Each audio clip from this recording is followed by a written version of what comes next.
My name's Ian Nicholas in the novels, shown here as a freshman at UCT in 1976.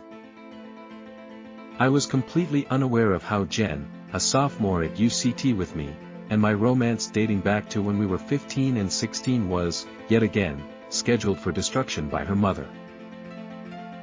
For the previous 2 years I was in the South African Air Force, far away from Jen, drafted after high school to fight in a senseless war. Jen was about to enter her final high school year, and Jen and me, at 17 and 18, had just said a poignantly sad farewell to each other at the train station as I was leaving for the Air Force Academy in faraway Pretoria. I knew her postal address, but until I arrived at the academy, she didn't know mine. Years earlier she'd made me promise her that I'd never just disappear out of her life with no explanation, tearfully pleading with me to at least have the courage to write her a breakup letter. I promised her I would do that, but that it wasn't a likely outcome if she still wanted me. I'd given her a letter to be opened after my train had left the station, in which I'd finally declared my love for her, which was to be a surprise for Jen, as we'd not exactly used the L word before then, though it was often implied by both of us. I'd pleaded with Jen to wait for me, that I'd be back after 2 years to resume our young love story.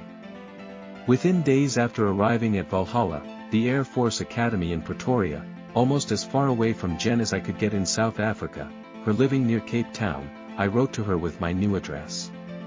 In that letter I'd reiterated my love for her, which she'd now finally have the chance to respond to. Of course I didn't yet know her answer. But her mother had other plans for Jen's life, as you'll soon see, intercepting my letter, throwing it away. I didn't hear back from Jen, so I wrote again and also never got a reply.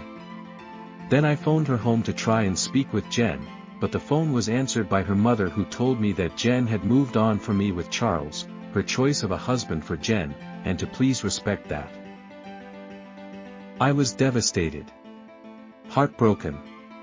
Jen had read my letter and clearly she'd rejected my declaration of love, and moved on from me.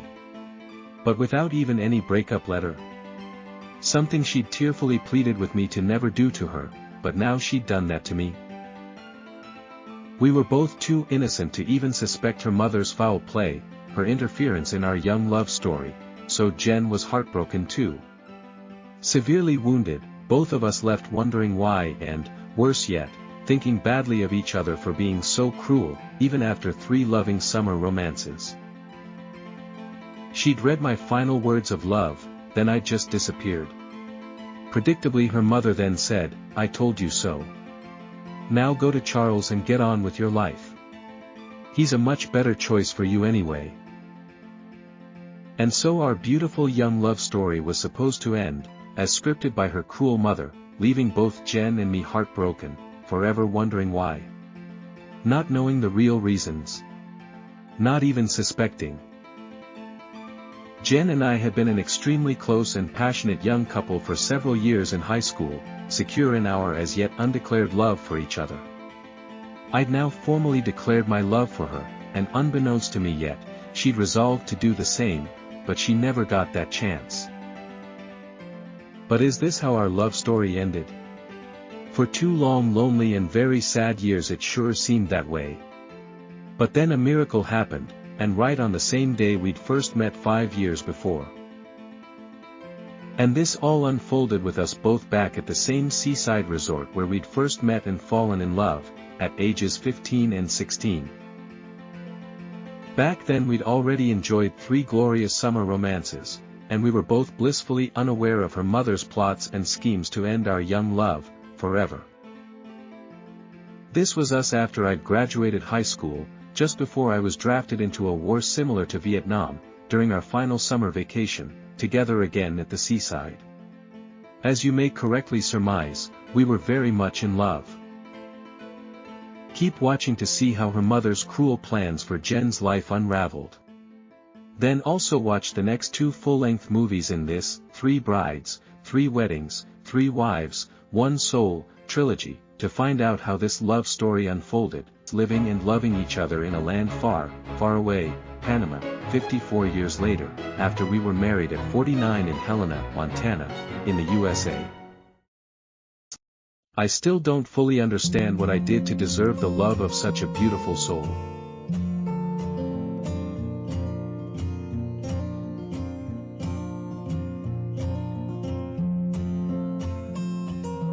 Jen, Jenny and Jennifer are essentially three women, all with the same beautiful soul. They all love me and I love them all.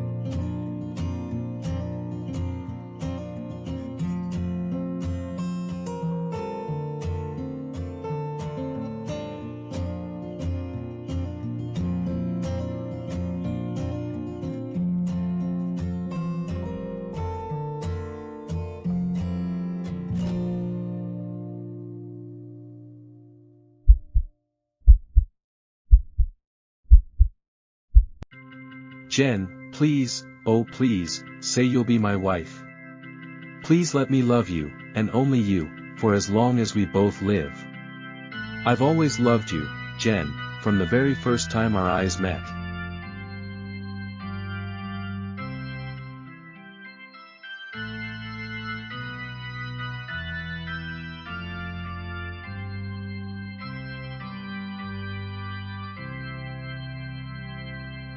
Now Jen, still with tears in her eyes, was smiling.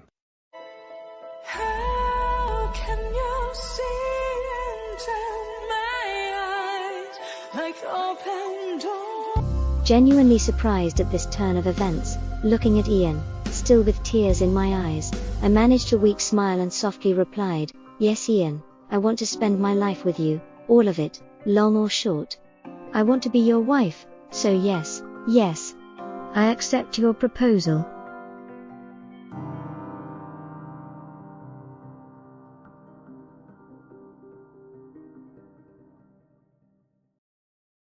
Despite tremendous pressure by her mother, Jen stayed with me in Cape Town when her family left for a new life in Canada. But her mother knew Jen well, deciding to shun her and isolate her from all family, basically canceling her entire childhood, and in the process telling her that if it were not for her silly love of me, that would not be happening to her.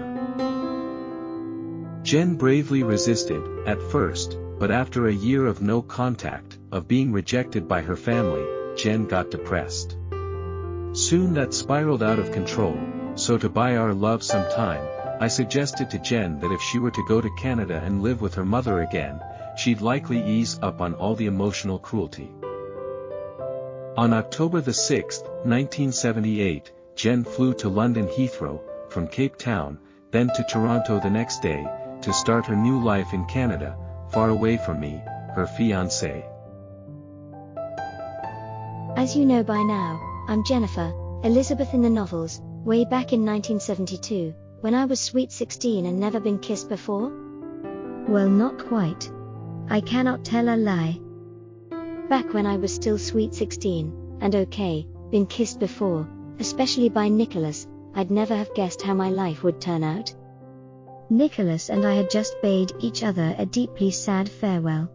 As I disappeared into the secure area of Cape Town's International Airport, he'd gone up to stand on the balcony, waiting to see me board the Boeing 747 bound for London Heathrow, so that we'd again see each other, to wave farewell to each other, one last time. But a surprise awaited us both. Charles, mother's choice of a husband for me, was there, waiting to reclaim his fiancée, me, well kind of. He'd arranged for me to sit next to him for my exit out of Africa. For those readers following this real-life love story, the competition to win the love of Elizabeth, Jennifer, in real life, I'm Charles, British, from a wealthy well-connected family, and as you'd expect, much better looking than Nicholas, my competition in the quest for Elizabeth's hand in marriage. I'd grown up in exclusive private boarding schools in England, with, among others, Prince Andrew, though he was a few years younger than me then. My dad was very wealthy, owning Africa's largest textile mill, Berg River Textiles in Paarl, just minutes away from where Jennifer and her family lived in nearby Wellington, where her dad ran the tannery. For every school holiday, I'd fly from London Heathrow to Cape Town to be back with Dad and my stunning stepmother, his second wife, in our mansion in Paarl.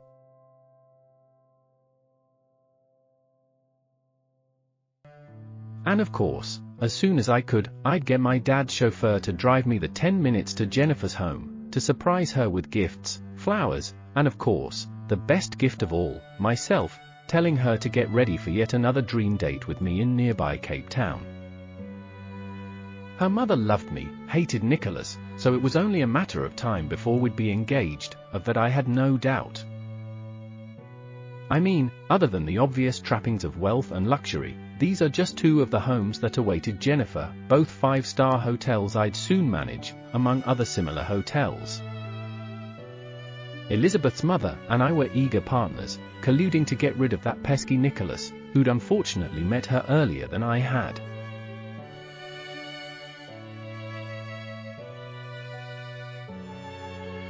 But let's get real, that was just a simple little childhood romance, doomed to failure. Her mother and I would see to that.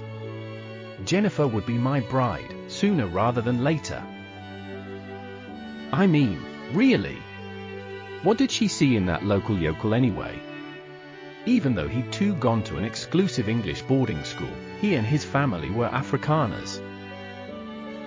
I knew I was good looking, that's obvious, but one of the most endearing things about Jennifer was that she didn't realize how beautiful she was. She had a demure demeanor about her that was extremely attractive to me, but unfortunately, to other would-be suitors too. She already knew how to dress to accompany me to all of those mandatory social events in England that my class of gorgeous people regularly attended. I envied her dog, Husky, who as it turns out, favored Nicholas, growling at me whenever I arrived to fetch her. No matter, after Nicholas was dispatched, he'd be the next to go. Rotten dog anyway. Another poor judge of character. Jennifer and her family were staunchly British, and we were, after all, the victorious colonial power. Nicholas and his ragtag bunch of farmers, known as the Boers, were the losers. One way or the other, I'd claim my prize, and as you can see, she was indeed a prize catch, though not of the same wealth or standing as me and my family. Her beauty mostly made up for that unfortunate shortcoming. Clearly I was enamored by her beauty, and soon would be on our honeymoon along Devon's beautiful coast, in the beautiful English countryside, in springtime. I had to have her, I would. It was only a matter of time. But maybe I was just a little too self-confident? Time would tell. I was 21 years old, newly engaged, living in Cape Town, 48 years ago, back in 1977. Ian had proposed to me in a big hurry, to prevent me from going to Canada with my parents, who were fleeing an increasingly dangerous country in panic, though mostly because mother was paranoid. I'd made the courageous decision to stay with Ian in Cape Town, to not flee with mother to Canada. But the problem is, nobody ever says no to mother. If they do, she gets really mean, working overtime to reverse their unacceptable decision, using every bullying tactic she can muster. I'd spiraled deeper and deeper into severe depression, for the first time ever. Her plan to wear me down, to break me, had succeeded. I'd courageously stood up to mother and stayed in Cape Town with Ian for almost a year. Mother had cut me off from all family, isolating me completely, relentlessly shunning me. Having raised me, she knew me well, all of my weaknesses too. I'm Constance, Elizabeth's mother. That's our names in the novels, but in real life my daughter's name is Jennifer. Before we left South Africa for Canada in 1977, I tried to manipulate Jennifer's emotions, so that she'd give up on her love for Nicholas, Ian in real life, and come with us to Canada, but she resisted, foolish girl. So I engineered a one-on-one meeting with Nicholas, during which time I looked him straight in the eyes and said, "If you love Jenny, you'll let her go." Adding, "If not, you'll let her stay with you, but then she'll lose all of her family, her childhood erased, like she'd never even existed." I watched as a horrified look came over his face, then as I turned to go, I sternly warned him, "Her life is now in your hands. I only hope that when the time comes, you'll love her enough to save her life."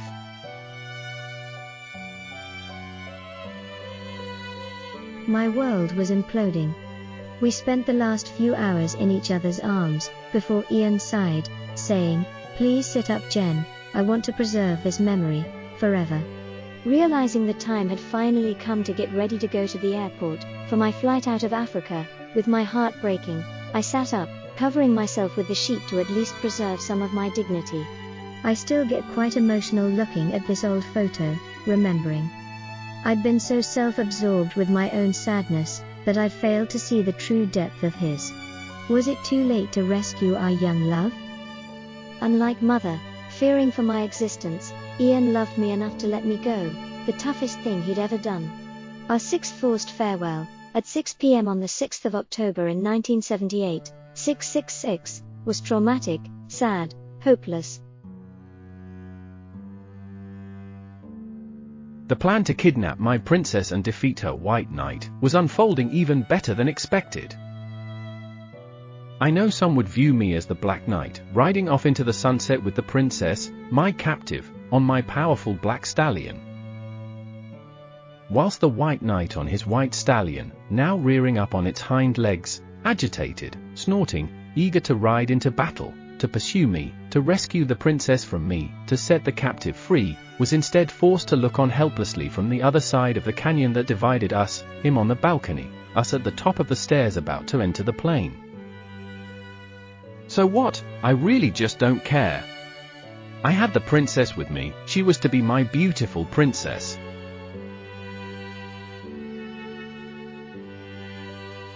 Soon we'd settled into our first-class seats, something Nicholas would likely never give her, to fly off into the sunset, literally, together again, to London, due to take off in a matter of minutes. Through the window I could see that Nicholas was not on the balcony, he'd already fled the scene of his defeat. The pain we'd inflicted on him broke his heart, as it was designed to do. If I were him, I'd have left too. Surely this would end their childish little romance once and for all? She'd need time to grieve, time to heal. A winter in Canada spent with her mother would help loosen her up from that and the past. Then I'd fly to Canada to fetch her to England. In the spring I'd take Jennifer to the south of England, to show her what her future life could be like with me, propose to her, and of course she'd accept. Soon after we'd enjoy our honeymoon in the phenomenally beautiful English countryside, along the Devon coastline, where I'd spoil her as only I could. Jennifer would finally understand that pragmatism blended nicely with romance and wealth, and these were the solution to her sadness. Her new life with so many opportunities would begin, her old life would become a fast-fading memory. Jennifer, my beautiful white English rose, would have her heritage back, fully intact once again, back where she belongs. And more importantly, she'd be there, with me. But, taking no chances, there'd be a honeymoon baby. Even as she pined for her Nicholas, stuck far away in Africa, my princess would never ever leave me, knowing she's carrying our baby. Her love story with Nicholas would stay unrequited, forever. She was, and would be, a perfect broodmare. Our daughters would look like her, stunningly beautiful, our sons like me, dashingly handsome, all born into the upper classes of English society. That's pretty advantageous. She'd dote on them all, and occasionally, even on me. You know what? I'd settle for that. Having a small place in her heart was certainly better than none at all. It was done! I'd won the long, awkward battle for my princess. She was sitting next to me in first class, and later during the night, she'd rest her head on my shoulder, snuggling into my neck, sleeping soundly, as I stayed awake to savor my victory, the constant roar of the jet engines putting an ever-increasing distance between her and her past love, still stuck in Africa, and us, together again.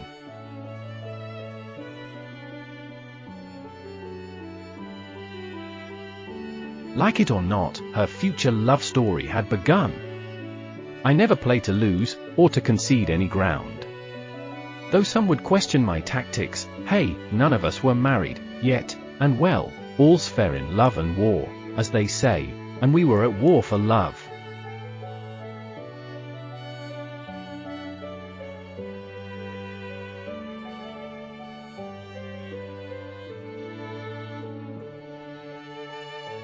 Sad as our farewell was, the biggest surprise waited, unseen by us yet, on the other side of airport security. From the balcony I was forced to watch Jennifer walk across the tarmac, then climb the stairs to board that Boeing 747, turn around to wave to me, with her mother's choice of a husband for her. Standing next to her, putting his arm around her shoulders. Suddenly the little hope still lingering within me, was gone. So this is what Nicholas ended up seeing, and other than wave to me, to us, and us to him, there was no way for me to explain, to reassure him. We both had an unobstructed view of each other. We were tantalizingly close, but with all the airport noise, even if I shouted my love for him, he'd not have heard me. Worse yet, Charles surprised me by putting his arm around my shoulders, as he shot Nicholas a final victorious smile, no doubt smirking as he did so.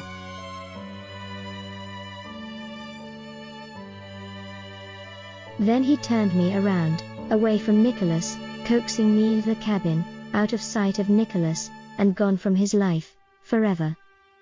If only Nicholas, standing there on the other side of the canyon that separated us, could only see the tears in my eyes, feel the pain in my soul, and note the hesitancy of my stride, he would have known that the arm around my neck and the victorious smirk on Charles's face were meaningless, not victory at all, just a carefully crafted illusion of it. But that illusion did appear as a devastating defeat, the end of our love story, the loss of innocence. Well, that's what Nicholas was seeing and thought, and I was powerless to prevent the illusion from appearing real. My final image of him was seeing him standing there, stunned. He just stood there with his arm poised in the air, waving hopelessly as he watched Mother's cruelly engineered ultimate defeat of him, of our love, unfolding before his disbelieving eyes. I have no doubt there were tears in his eyes too.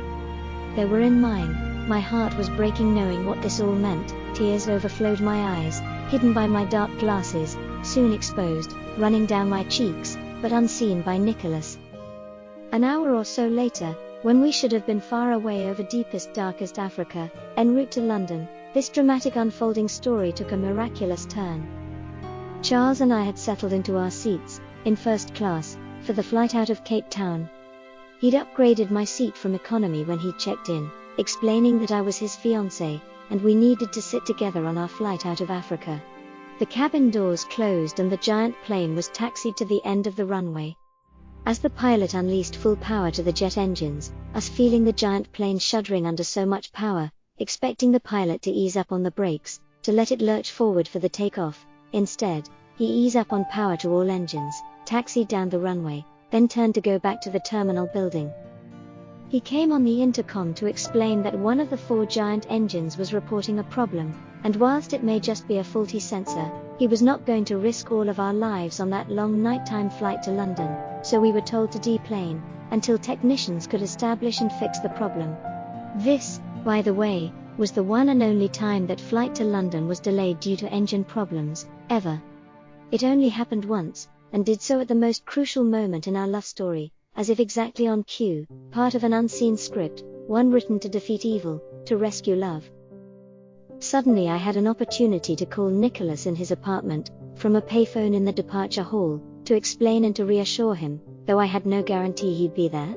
Unbeknownst to me, he was, but emotionally exhausted, in a deep trance-like sleep.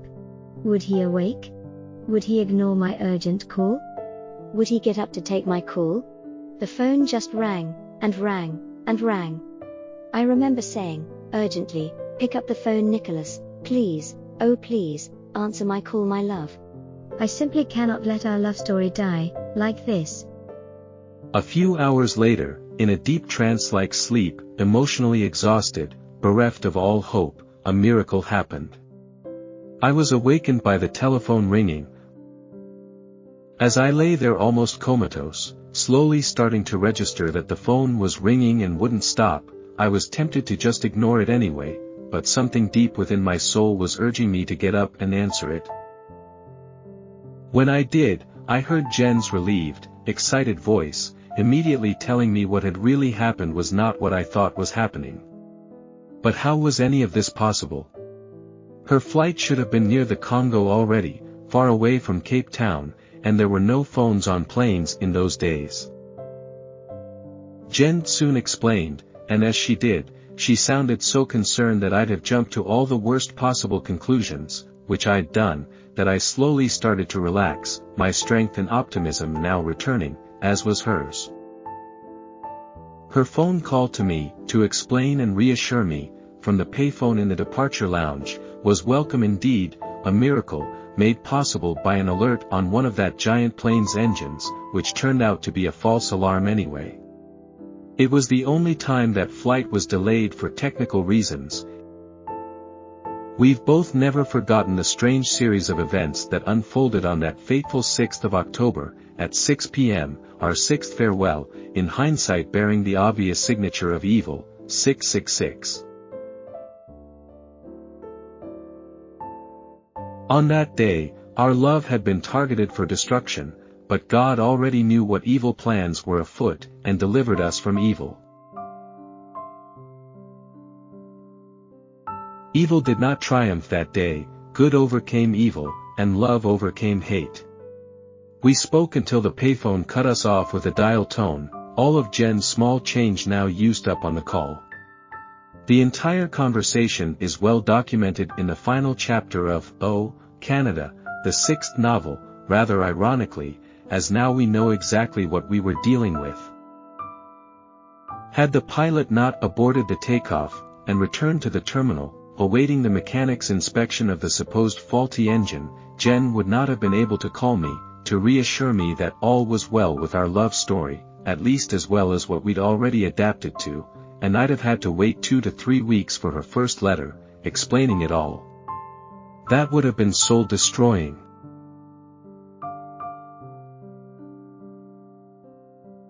I had much of the night, in first class, with Jennifer snuggling warmly on my chest and shoulder, to contemplate my chances of success.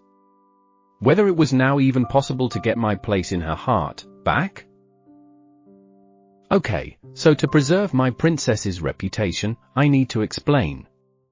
We'd made peace, she'd relaxed her demeanor, and we were getting along really well, considering. We enjoyed a fabulous dinner with several glasses of champagne, chatting way into the night, and in a nostalgically enjoyable manner. Once upon a time we'd loved each other.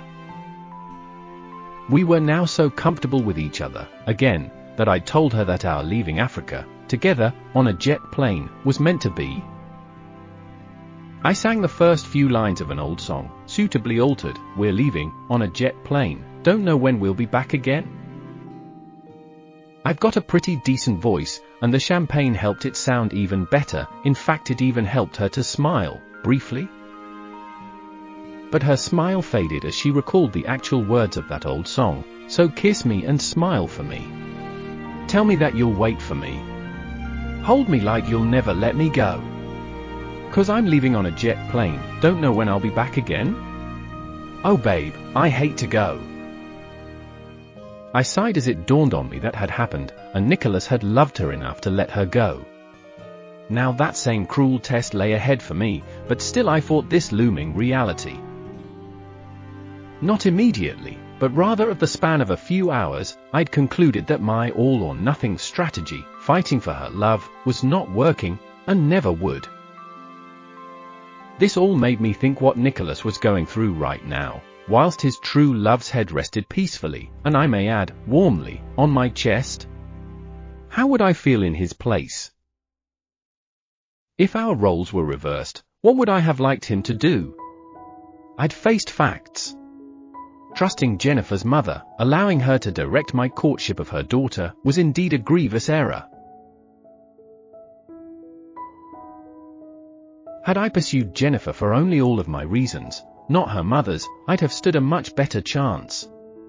Soon enough Jennifer had spotted the telltale signs of her mother directing her life, and her romance, using me as her proxy, going for total control.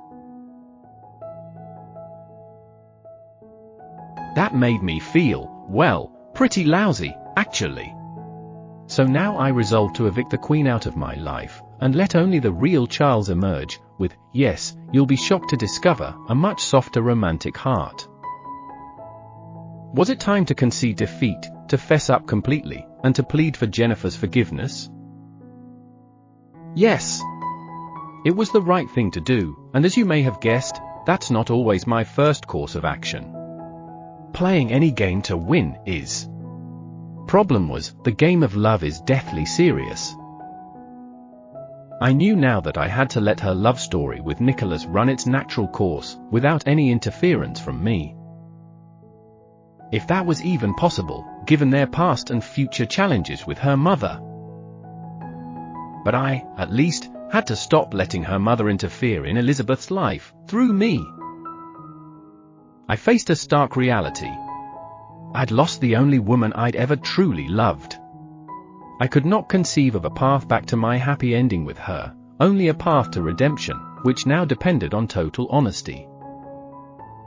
As Elizabeth lay snuggled against me in the dead of the night, sleeping happily, likely due to the champagne and the steady roar of the jet engines, I felt a tremendous sadness well up inside of me, starting in my now aching heart, silently rising, making it pass my upper lip, to my eyes, and once there, unseen, silently my sadness spilled over, out of my eyes, in wave upon wave, down my cheeks. That's all I'll say on this matter, since us English gentlemen are trained to endure sadness with only a stiff upper lip. The sadness that starts in our hearts is meant to ascend no further than our upper lip. Though from time to time it may quiver, just a little. That's where it stops. Elizabeth, suitably relaxed from 3 glasses of champagne, had fallen asleep facing me, but soon after had instinctively moved to snuggle into me, no doubt thinking she was still with Nicholas, though I'd dearly have liked her to know it was me.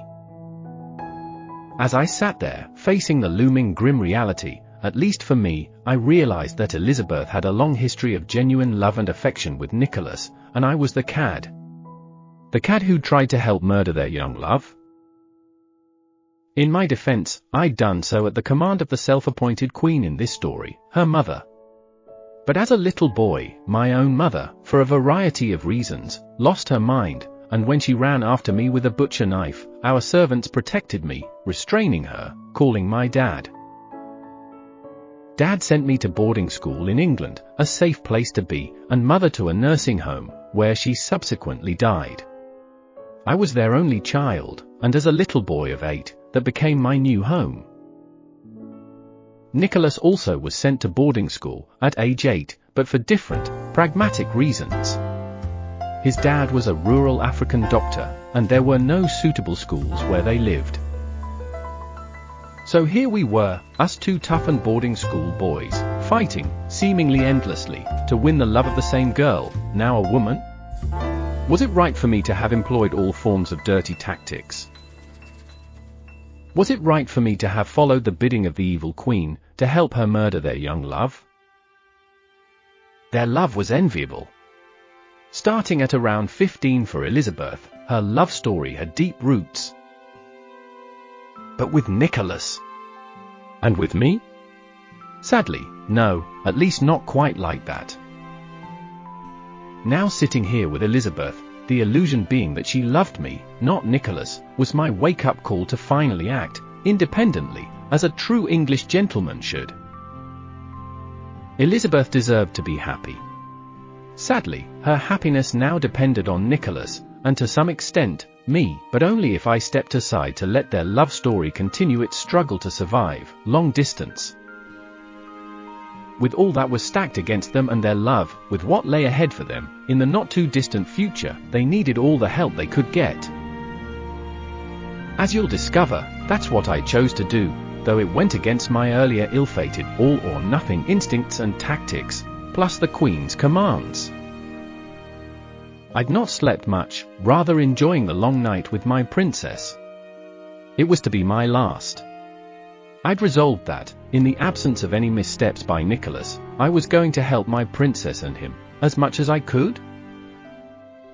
If Nicholas faltered in his quest to keep my princess's love, well then naturally I'd ride up on my powerful black stallion, sweep her off her feet, lifting her up into the saddle, and ride off into the sunset with her.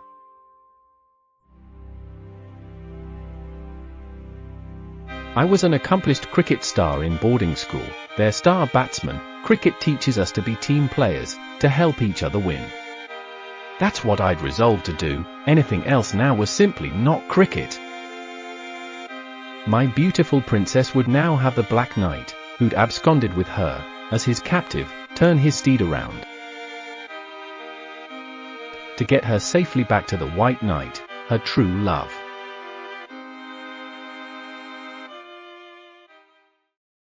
I needed to redeem myself, at least in their eyes, certainly not her mother's. Having my erstwhile nemesis write the last 2 novels in the Africa's Snow White series, describing me and my path, from arrogance and pride, to redemption, was surreal, to say the least. But he did a fine job, and I'm grateful that he at least rescued my persona in the novels, plus in real life. The first 3 chapters of the 7th novel, Reunited, do indeed succeed in redeeming me. Since the novel is aptly misnamed. They were not reunited, in the truest sense of that word, so it may as well have been titled, Redemption, as that, at least, actually happened.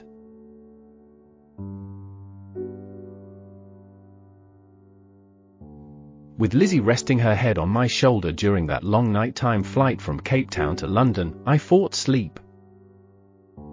I desperately wanted to enjoy the illusion that she still loved me. Truthfully, my heart was breaking and my stiff upper lip was crumbling, as was my customary bravado. Cruel reality now forced its way into the forefront of my psyche, reminding me that I'd likely lost the only woman I'd ever truly loved.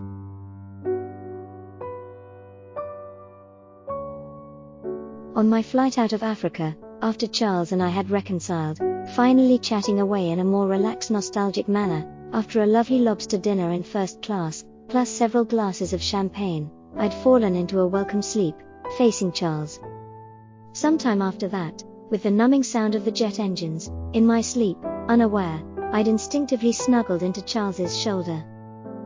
Maybe that was because my subconscious mind remembered how, for 2 years after Nicholas had inexplicably disappeared from my life, without a trace or even the courtesy of a breakup letter. Charles and I had broken up when, after 2 years, Nicholas suddenly reappeared, surprising me, explaining why I'd not heard from him again. Suddenly all of those old suppressed loving feelings re-emerged, quickly growing stronger than before. But for 2 years, whilst I was grieving the loss of my soul mate, we'd loved each other, almost ending up married. Likely as a result of those 2 memorable years, Charles didn't move away, or move me away from his shoulder. Awake now, finding that in my sleep I'd rested my head on Charles's shoulder, I didn't move away either. But it was Nicholas, now far away in Africa, unwisely left alone there with his gorgeous blonde, blue-eyed childhood girlfriend, that I was thinking of as I lay there, wondering what my future, all 4 of our futures, would hold. I watched as a horrified look came over his face, then as I turned to go, I sternly warned him, her life is now in your hands. I only hope that when the time comes, you'll love her enough to save her life.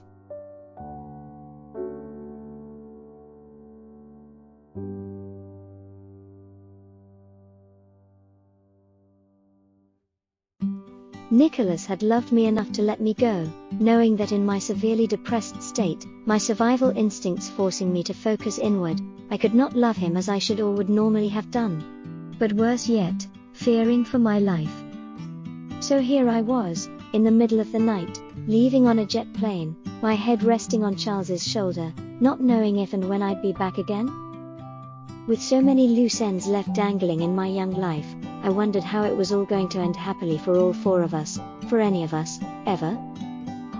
But first, 9 months earlier, when I was on that Boeing 747 from Cape Town to London, and the next day in London spent with Charles, I'd have to come to terms with the fact that we'd once loved each other.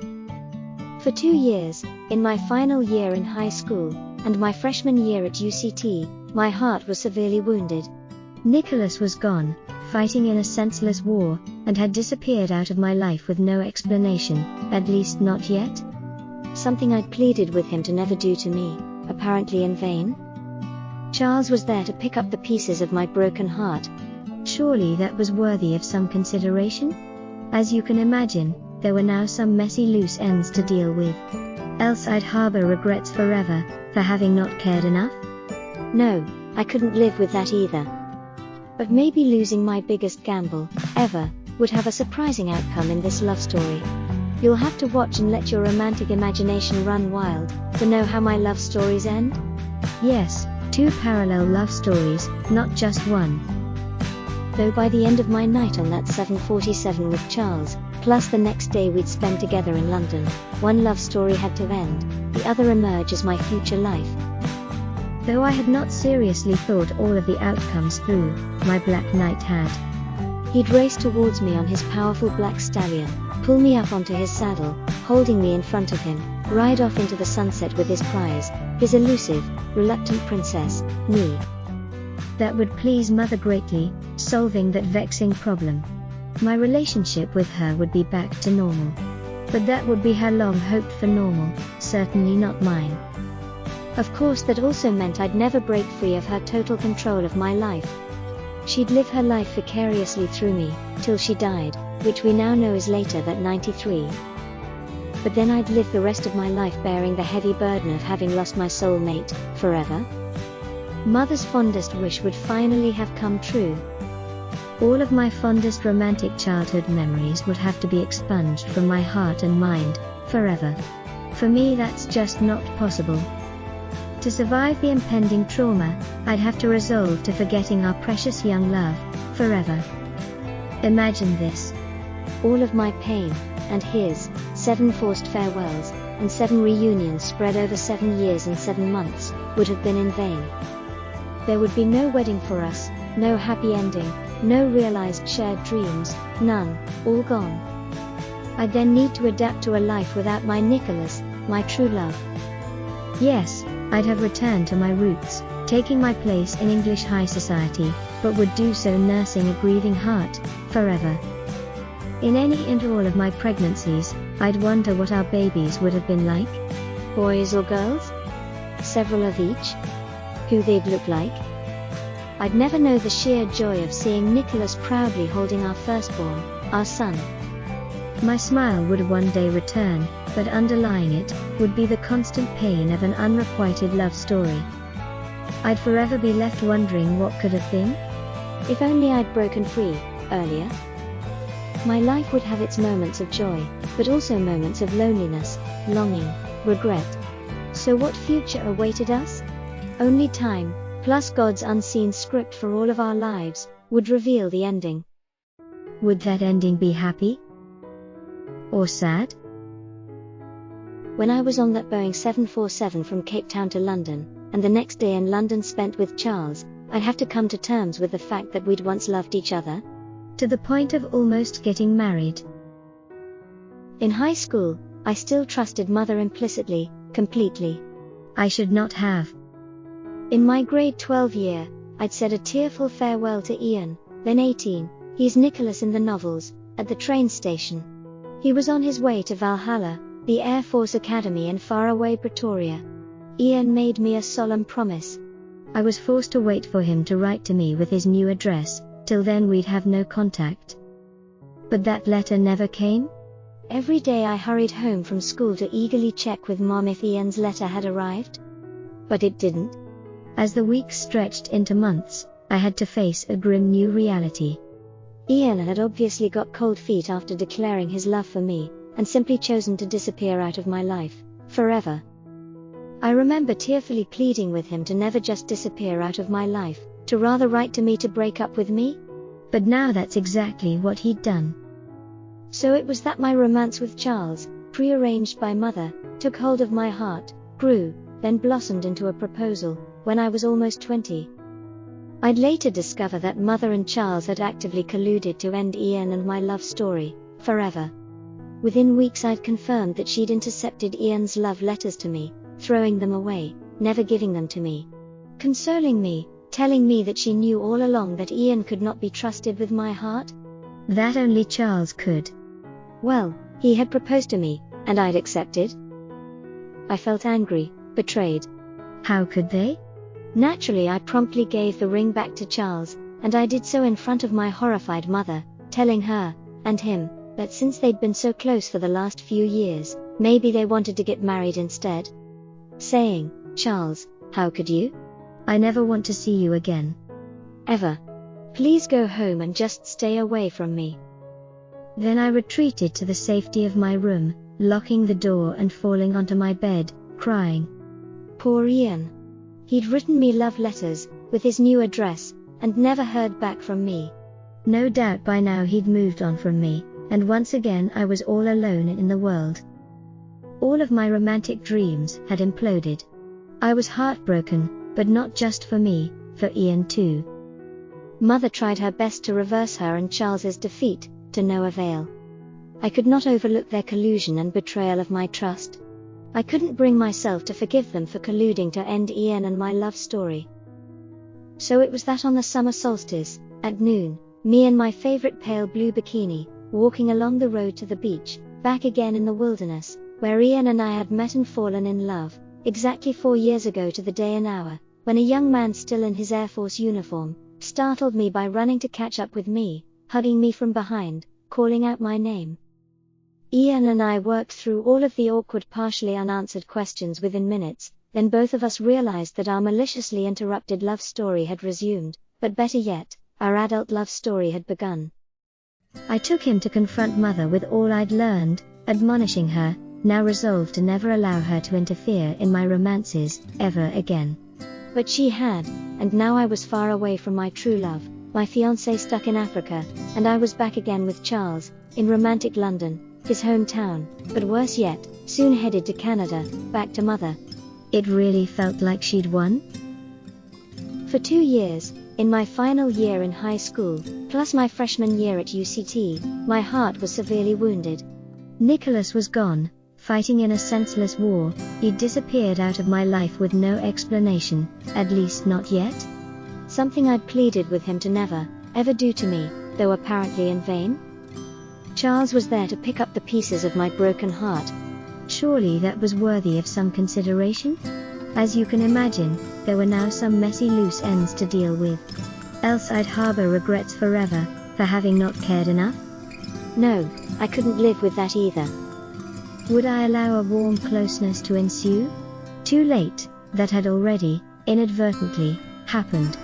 Would I allow him to show affection towards me? Too late, that had already happened too. What if he tried to kiss me? What would I do?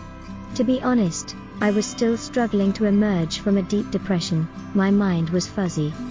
Though I did love Nicholas, and him, me, the allure of a future with Charles, which would end mother's cruelty towards me, did enter my mind.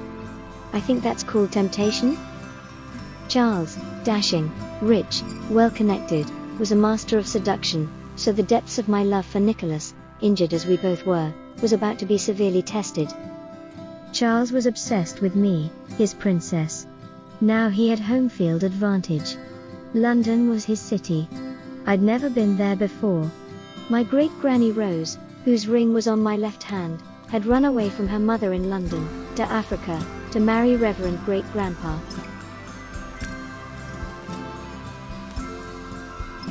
"70 years later, I was born, and my story began.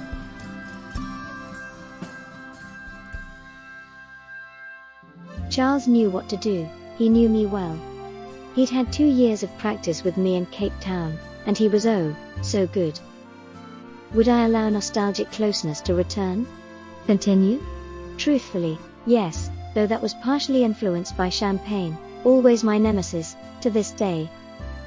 Would I allow him to take me, I mean, intimately, all of me? No. There was way too much that needed to unfold before that would happen. After a fabulous lunch and a memorable dinner, assisted by lots of champagne, for me, temptation's name was Charles. Would I take the easy way out? Or continue with the agony and ecstasy of the painful way? I'm Charles, and in case you haven't picked up on how I felt about my princess, Elizabeth in the novels, in short, I adored her. Though saying I was obsessed by her would be more accurate. As she lay there, asleep in my arms, in first class on that Boeing 747, bound for London Heathrow, from Cape Town, I'd have all night to think. I fought sleep.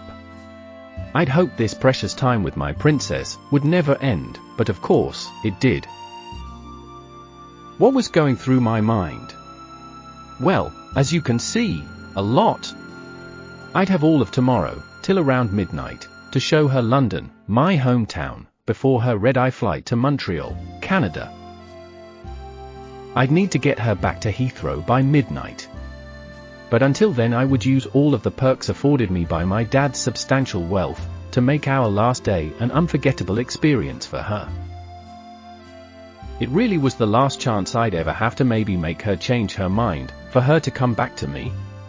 Just maybe I could steal my ex-fiancé's heart back, away from Nicholas, and back to me. My princess was spirited, principled, and loyal, but also rather vulnerable right now, thanks to her mother having recently broken her spirit. Then kindly let me know so that I could arrange to be on the same flight as her out of Cape Town, to London. Our own love story had spanned 2 years, during Nicholas's forced absence, him and her shown here, together again, ending our love story rather abruptly.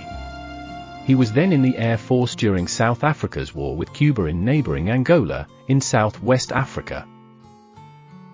This is what Nicholas saw from the balcony of the Cape Town Airport's international terminal. If there had not been an engine malfunction that delayed our flight, this would likely have been enough to end their engagement. But there was an engine problem. So my princess could then call him in their apartment, to explain, thus extending a tenuous lifeline to him, and his love for her could, possibly, continue. That was not in the plan. It was really bad luck for me and my plans to rescue our own love story. My dad's limo and chauffeur, Alfred, whom we call Alf, was waiting for us at Heathrow early on Saturday morning, the 7th of October, 1978, ready to take us anywhere we wanted. He'd also be our photographer for the day. We'd start out at Buckingham Palace, a popular tourist destination. Then we'd briefly stop at London Bridge, but we'd return there again, later. As you can see, my princess had not warmed up to me, yet, but the fancy restaurant and lots of champagne would end that. I dated her for 2 years in Cape Town, and I well remember her fondness for bubbly, and the resulting change in her personality from a few glasses of champagne. As you can see, it worked, as I'd expected. I'd spent much of lunch reminding her how much we'd loved each other. What fun we'd had for 2 years in Cape Town, her then 18 and 19, me a year older. With lunch over, me having had just 1 glass of champagne, rather filling my princess's glass till the bottle was empty, I took her back to London Bridge, and as you can see, she was now much more relaxed, maybe even happy. She'd warmed up to me, considerably. My princess was a very passionate woman, and champagne brought out the best in her, helping her to overcome her fears. Pretty soon it felt like old times. I was careful not to burst her happy, romantic bubble, so as to say, by pushing my cause too fast and hard, but suffice it to say, I was really enjoying this day. So was she. We walked and talked there, on the banks of the Thames, but mostly I held her hand, hugged her a lot, and encouraged her champagne-fueled giddiness. After a short stop at the cathedral, where most of England's high society gets married, I subtly suggested that it would be a lovely place for a wedding. She agreed, perhaps allowing herself to dream, maybe just a little. At this point my bravado was returning, and I was getting my hopes up, which honestly felt really nice. But I could sense the champagne was wearing off, and it was still too light for the next part of my rescue plan. Here's a hint at what I'd planned. I figured that I'd need the help of nightfall, lights shimmering on the Thames, the moon, if it would cooperate. Plus, of course, more champagne, much more. So it was time for a scrumptious dinner at London's most romantic restaurant, with a fireplace and, of course, more champagne. I knew that was bound to lower her defenses, also that I needed to stay perfectly sober. Over a fabulous dinner with, as you can see, lots of champagne, though I sipped only one glass of it whilst giving my princess the rest, I'd begged her forgiveness for ever trusting her mother in my courtship of her. She, or maybe the champagne, forgave me? It was finally time to walk along the Thames again, but this time at night. As the fall London wind blew gently, causing some strands of her hair to collect on her face, I gently lifted the strands that were sticking to her moist lips, brushed her cheek with my fingers, then lightly brushed my lips against her cheek. My princess didn't resist, though perhaps I should add, the champagne had done its job. It was now or never.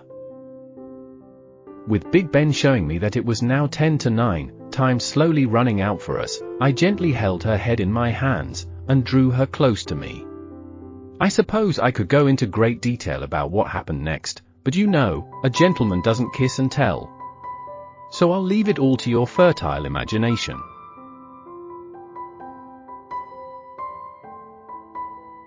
I didn't push my luck and kiss her again, as by now I could see she was most uncomfortable, realizing that in a weak moment, likely due to our long-running romance and of course, several glasses of champagne, she'd given in to my advances, and was feeling guilty, wondering how that could have happened. So I quickly suggested that we should hurry to the nearby pre-arranged vantage point, to see a cruise ship passing under the London Bridge, cruising up the Thames. That successfully focused her mind away from the confusion I'd just created by surprising her, kissing her like I'd done so many times in the past, when our love was still blossoming, 5 years ago, in Cape Town. I could sense she was confused, but thankfully, still warm towards me. I felt a little bad about taking advantage of her fragile emotions, lulled into compliance by several glasses of champagne. Still, I had the sinking feeling that had been our farewell kiss. I hoped I was wrong, but that was reality. I asked her if she too had felt this day was special. After sighing, Princess looked deep into my eyes, then looked down, gently replying, "Yes, Charles, very special, thank you. You've reclaimed that hidden corner in my heart, forever, the same one I tried so hard to evict you from, when I was angry with you for colluding with Mother to get rid of Nicholas, making me feel he was unkind, unloving, not caring enough to even send me a breakup letter. But Charles, I've forgiven you. I now understand that you've loved me too, and, not used to losing, you wanted me, at any price. But now you know that price was one that I'd have to pay, not you. I would have had to live with it forever. Thank you for being merciful, by reducing the price I need to pay, for at least one love story to triumph. But Charles, I'll still have to pay a price for the other love story, ours, since I cannot think badly of you anymore. I'm now forced to admit to you, that I've always loved you, just not quite for as long, or intimately, as I've loved Nicholas. I can love more than once, and I will love the two of you, forever. If there were two of me, one would ride off into the sunset with you, the other would run back to Nicholas and plead for his forgiveness for any of this, or my leaving him in Africa to return to Mother in faraway Canada. I know he'd forgive me, I just hope that stays true over the ensuing months and years. If that were possible, I'm sure that everyone would live happily ever after.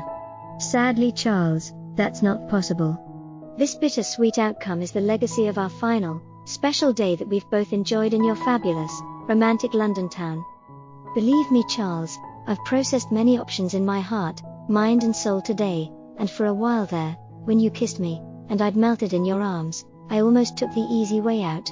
That's how much I love you, Charles. Please never, ever forget that, or me, since I'll never forget you as long as I live. Neither, by the way, will Nicholas, since I'll tell him how honorable you are, and that you've conceded defeat in the kindness way, at least to me, possible. Charles, I'm immensely proud of you. Thank you, not just from that special corner of my heart that you'll always reside in, or from the bottom of my heart, but with all of my heart. I sighed, realizing it was over, and we now had precious little time left together. I asked her if she'd mind if I also gave her a farewell hug. She conceded that was acceptable and welcome. We stood there, caught in our embrace for as long as possible. As you can surmise, my heart was breaking, and so, by the way, was hers. Now it was time to go back to Heathrow for our final farewell, something that I'd been dreading. Can you even begin to imagine how raw my emotions were? I knew her mood matched mine, so the ride to Heathrow was somber. My princess loves very deeply. She's not fickle, but sadly, she's also not mine anymore.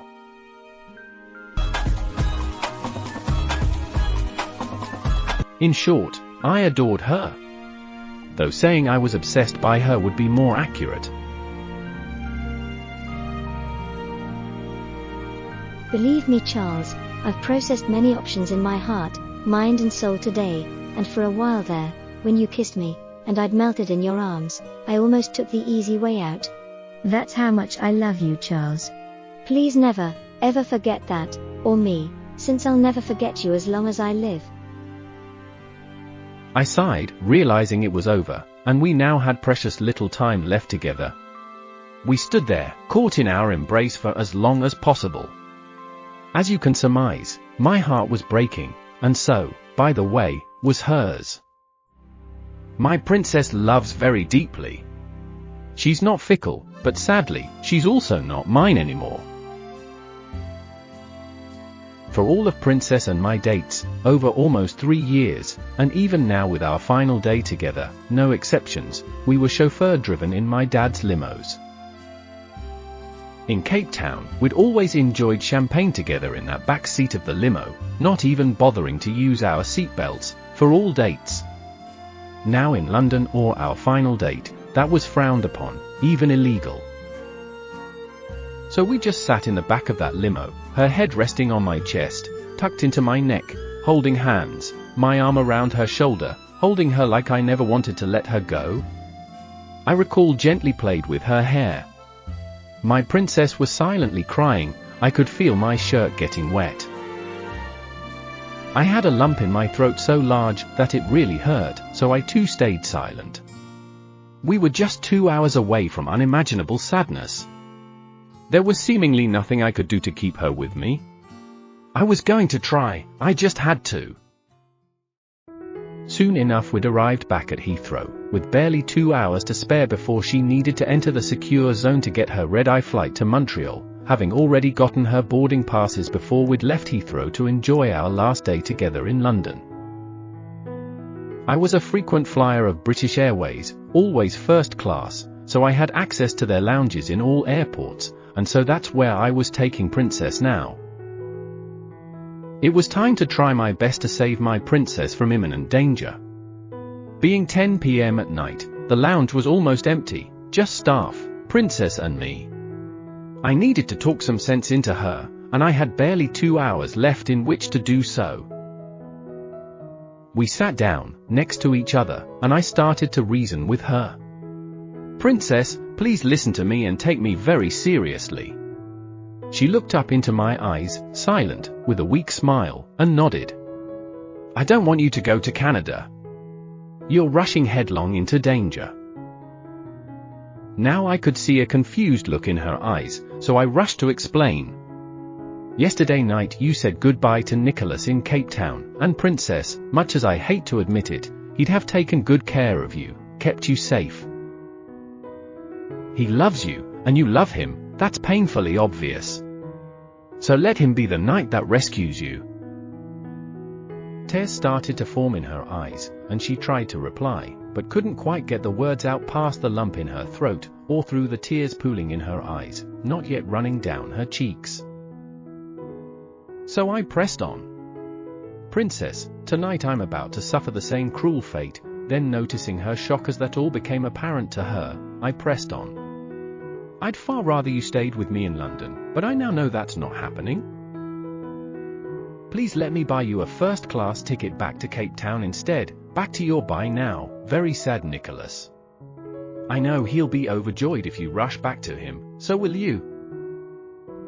I'd rather you be safe and have a fair crack at happiness, than proceed headlong into the danger that awaits you in Canada. Just please don't invite me to your wedding, as when the priest gets to the part, does anyone present know of any reason why these two should not be married? I'll stand up and shout, they can't.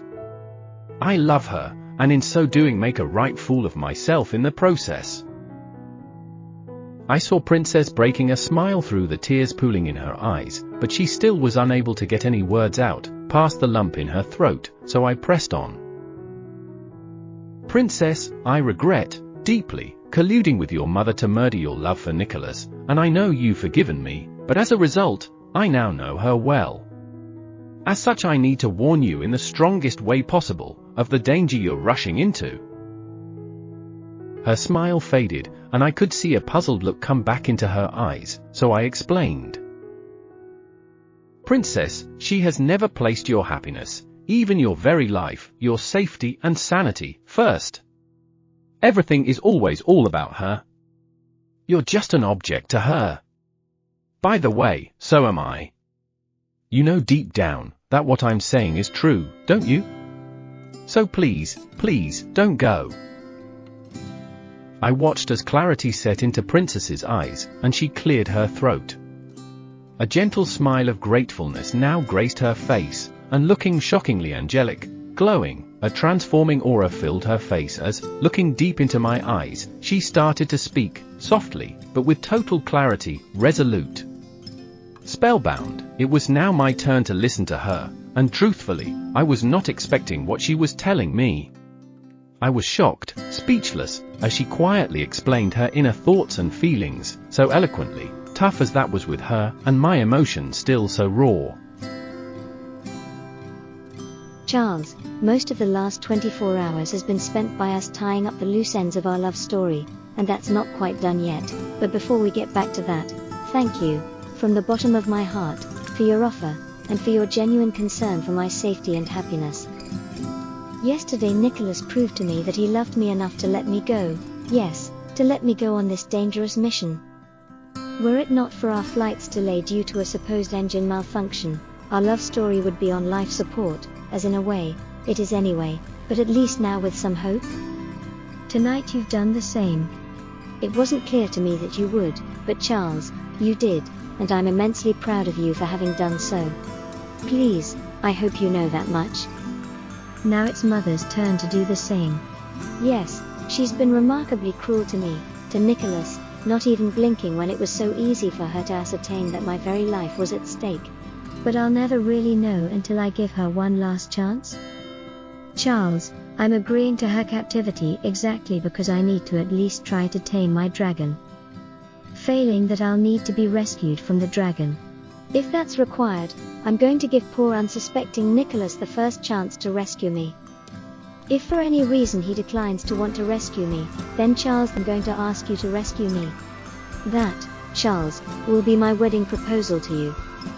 If you decline, I'm going to have to either wound or slay my dragon, metaphorically speaking, of course, at least enough to give me a chance to escape from her. But Charles, even wounded as I now am by the dragon's fire, don't underestimate my resolve to break free of her tyranny, to live my own life, guided by my own dreams and loves.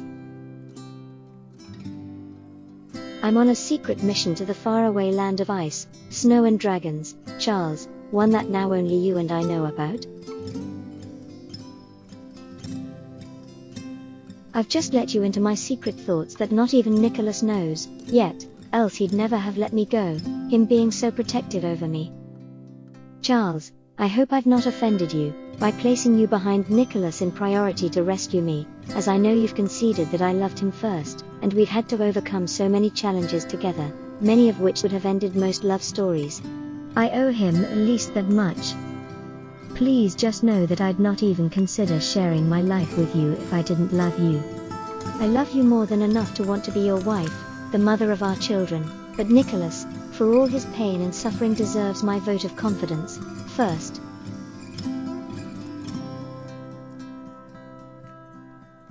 Just know that if it were not for you colluding with my dragon, we'd likely have long since been married, and that may yet happen.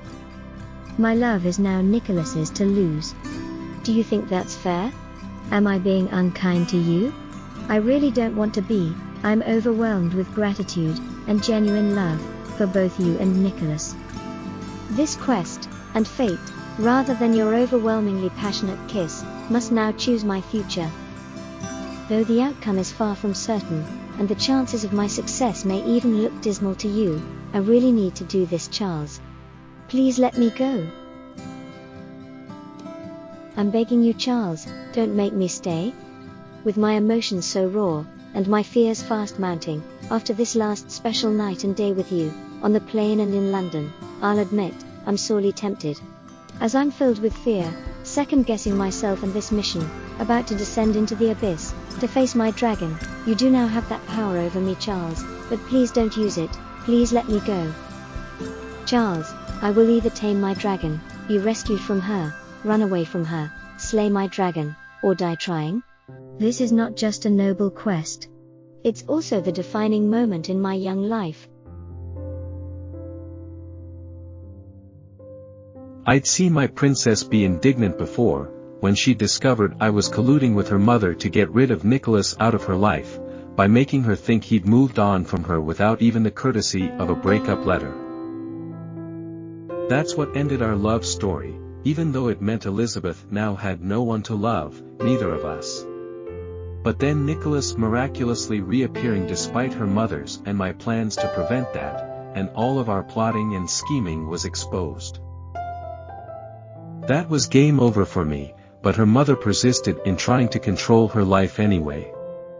I'd confessed everything to Elizabeth, and she'd forgiven me, but understandably that bumped me back one notch, to behind Nicholas, for her love and attention.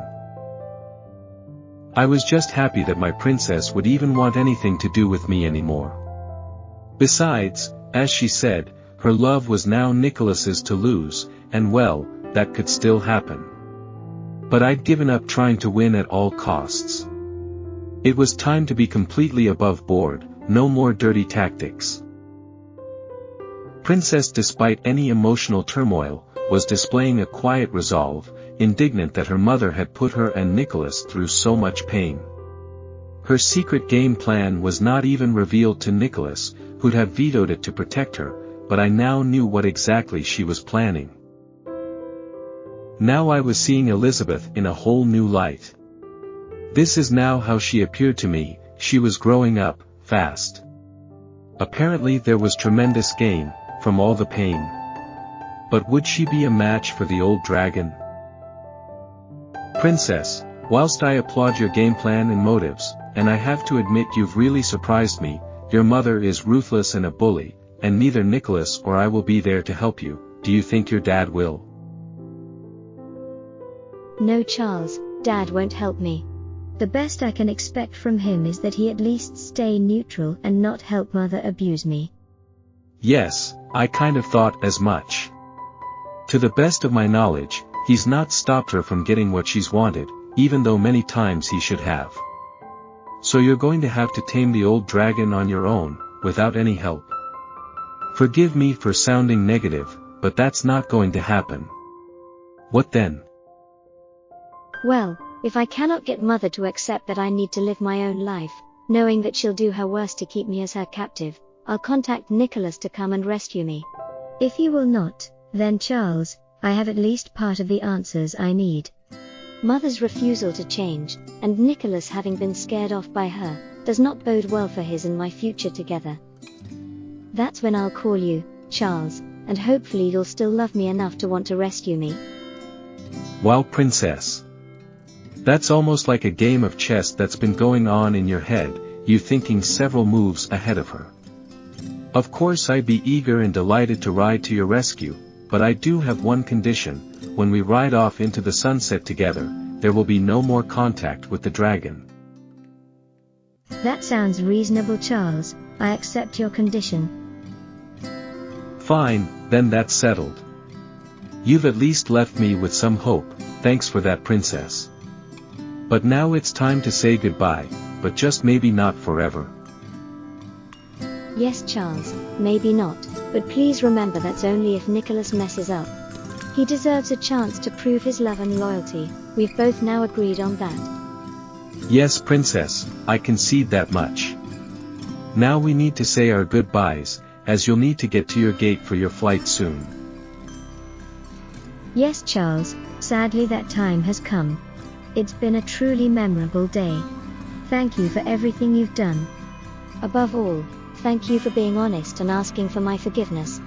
Princess, I really wish I'd not done anything to necessitate me begging your forgiveness, but what's done is done. I hope you'll remember only the good times we had, and there were so many of those. I loved you then, and I love you now, that will never change. Oh my Charles, just as on the night we first danced, and later kissed in the moonlight, on that patio, overlooking your father's vast estate in Pal, before my mother got her hooks into you, I find myself at a bit of a disadvantage now. But let's not forget about Nicholas. I do love him, I know you know that much. I sighed, replying, yes, Nicholas, and that is why I'm not going to try and kiss you again, even though every fiber of my being cries out for me to do so, even now as we bid each other farewell, but can I at least give you a hug? As a friend? Your friend. Maybe more again one day.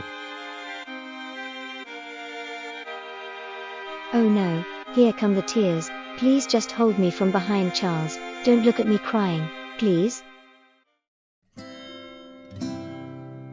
Wrapping my arms around my princess, I felt her cry, so I took my white handkerchief out of my suit pocket, holding it up to her face from behind. Silently she used it to wipe her eyes. Then, sensing it was my last opportunity to tell her exactly what she means to me, I pressed my mouth against her ear, softly whispered into her ear, I love you, princess, so very, very much. Oh Charles, look what you've done. Give me back that hanky. I'm so sorry for anything I've ever done to hurt you, please forgive me. Oh Charles, please, take pity on me. I have to at least try to pull myself together now. We need to make a start to security, so I can get to my flight's gate before takeoff.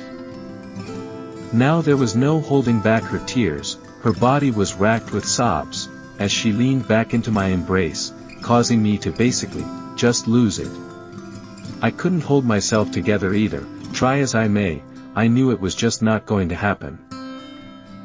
I need your hanky again. Okay, dry your eyes too, we have to go now. Princess, please forgive my lapse. I at least needed to keep a stiff upper lip, for your sake, but I cannot, I'm sorry, I just can't.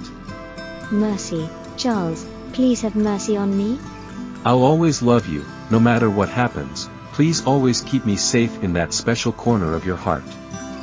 As for me, you will have all of my heart, forever. Oh my, mercy, Charles, please have mercy on me? No more, I'm all out of tears. I let her dry her eyes and cheeks, then mopped up the tears from my cheeks and eyes. Once done, still hugging her, I whispered into her ear, Princess, both of our love, our sadness, our tears, have been captured by this white cotton hanky, and I'll never, ever wash it. Oh Charles, look what you've done. Give me back that hanky. I need to add even more tears to yours now. I've just placed an imprint of my lips on your white cotton hanky. It holds our combined tears from our saddest farewell, ever. Our tears will remain locked in its fibers, commingled there, together forever, never to be apart again.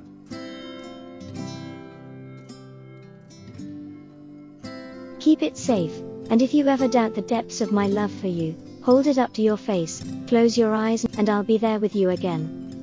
My white cotton hanky was now thoroughly wet, with our tears, and as I arose and helped Princess to her feet, I tucked it safely away in my suit pocket, now a priceless possession. Once at security, very few people there, one last hug. Goodbye, Charles. I will always love you. Thank you for letting me go. Princess, I bid you farewell. With huge regrets, but also so many loving memories. Then I watched silently as they checked her passport and boarding pass, and waved her through. She stopped, turned around, and blew me a kiss, smiling weakly.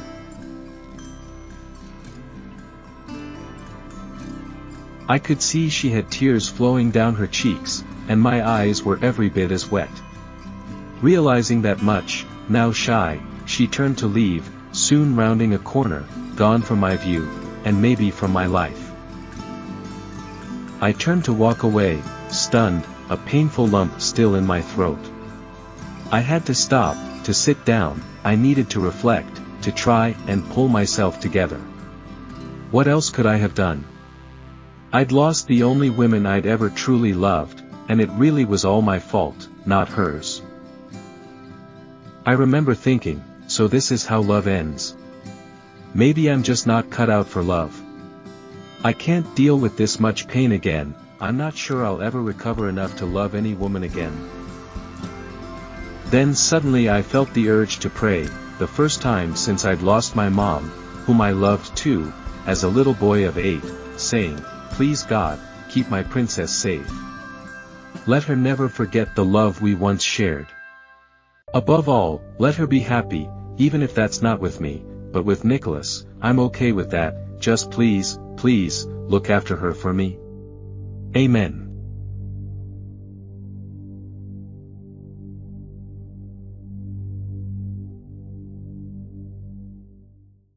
Within 1 month she wrote me, pleading with me to come and rescue her, to take her back with me to Cape Town, for us to finally be married there and resume our adult lives and our long-running love story. So I sold my car and stereo, and with my meager savings, had just enough money for an Apex excursion ticket for her back to Cape Town from Canada, since the other airfares were too expensive. But that discounted airfare had very restrictive rules. It had to be purchased and paid for 45 days in advance and was non-refundable. That meant we'd have to stay with Jen's parents, to save money, buying the ticket 45 days before leaving back for Cape Town. But before we could do that, Jen's sister betrayed us.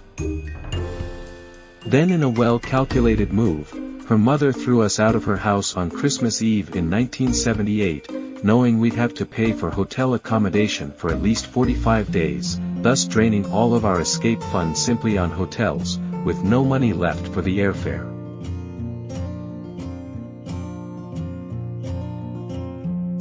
We spent the next 3 days and nights in the honeymoon suite of a downtown hotel. That's where Jen and I were married and consummated our marriage. Now a beautiful transformation was happening. After our 3 days in the honeymoon suite, after Jen and I were married, having exchanged our vows, after we'd consummated our marriage. Young Jen, my childhood sweetheart, was changing into adult Jenny, right before my eyes. My innocent, beautiful butterfly, Jen, was fading away, and an even more beautiful, more mature butterfly, Jenny, was emerging, now focused less on mother's approval, and more on our love survival.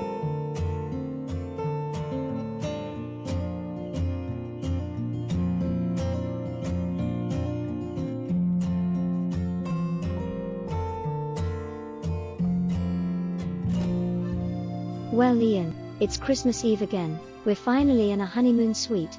It's sure different from all our other Christmas Eves in faraway Africa, but it's also so beautiful. So why not let's forget about the sad events that played out earlier tonight, and make the most of our Christmas Eve? For a moment, I was speechless, contemplating the immensity of Jen's words, the reality of our predicament.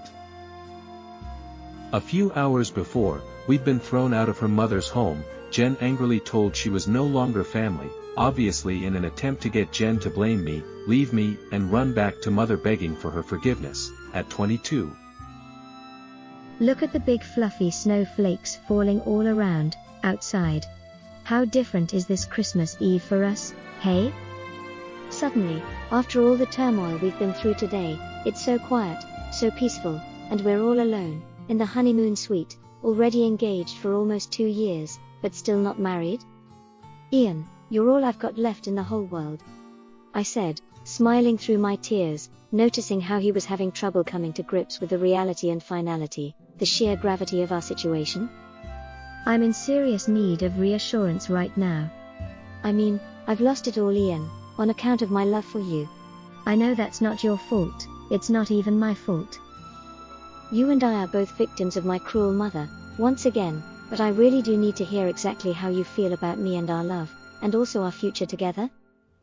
It's just that we've been engaged for almost 2 years now, and every time we've wanted to get married, something's happened to thwart us, to prevent us from getting married. But now the one person who orchestrated all of that, has chosen to remove herself entirely from my life. So Ian, that also means she cannot say, no, not now, it's not a good time, or just wait for, well, whatever she comes up with, or use any of her never-ending stalling tactics, ever again. Now I looked deep into his rather bewildered eyes, and with the faintest hint of a seductive smile, I said, there's no reason to wait any longer, Ian. So I'm wondering, what's your decision? Though we've not been afforded the luxury of being able to plan any wedding, though we do now have a Canadian marriage license from a few days ago, but that option just doesn't feel right anymore.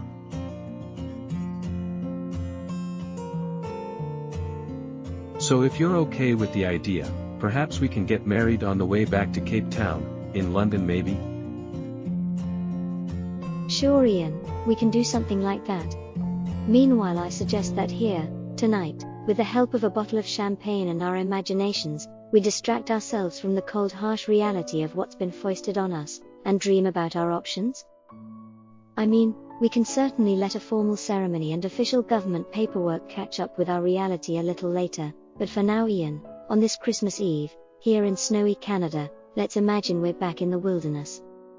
Where we first met and fell in love, and where we've always been at Christmas, again back under the African moonlight, at our waterfall and pool.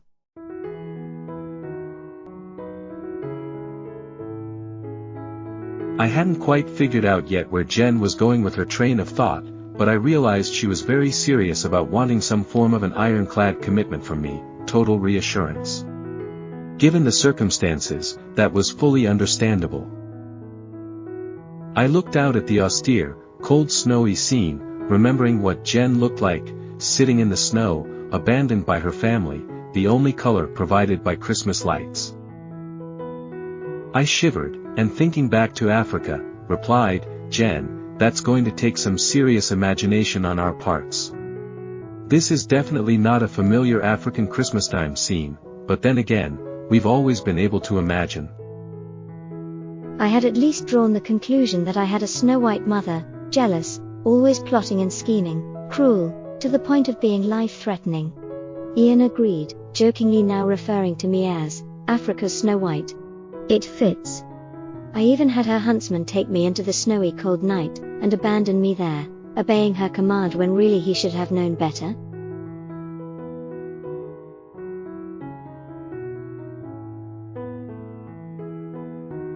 Sadly, her huntsman was my dad. I'll never forget that, as long as I live. I was only 22 way back then, completely out of my element, in a foreign country, knowing nobody. I'm not even sure how any dad could think it acceptable to drive his daughter to a dark, deserted, cold and snowy downtown street, then abandon her there? And my sin? I'd loved Ian for 7 years, been engaged to him for 2, and wanted to marry him.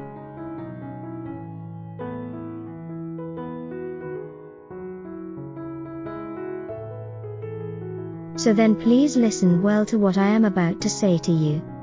I really need to see and hear how you feel about me, about our love, and about our future. I smiled briefly, to help him relax, then became serious again. Holding his hands firmly in mine, I stepped back a little, so that both of us could focus clearly on each other's faces and look deep into each other's eyes. Then, after composing myself, I calmly and purposely proceeded. Ian, I promise before God, to be faithful and true to you, and to love you forever, never mind what surprises life may still bring our way, and by now you should have an inkling that that's no empty promise on my part. Then, placing my right hand index finger on his lips, to prevent him from replying to me, just yet, I continued. Unfortunately, for some reason my heirloom French family wedding ring didn't make it into the suitcase Mother hastily packed for me, so that she could throw me out of her house. So we have no ring, but do go ahead, I'd still like to hear what you have to say. Well, Jen, I've got good news for you, for both of us then. When your mother was berating you, standing next to your suitcase out in the snowy front yard, she angrily told me that I have only 10 minutes to go inside and pack my things, then to get out of her house, and never come back. Well, it didn't take long for me to pack, I'm still a student, after all, and when I went into your bedroom to retrieve my money belt we'd hidden under your mattress, I spotted this box with your old family ring in it, on the dresser next to the bed, took it and put it in my pocket. So here it is, Jen, let's proceed.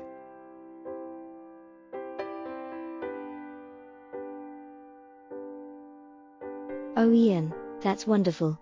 You've just made this night so much more special. Thank you. Yes, please.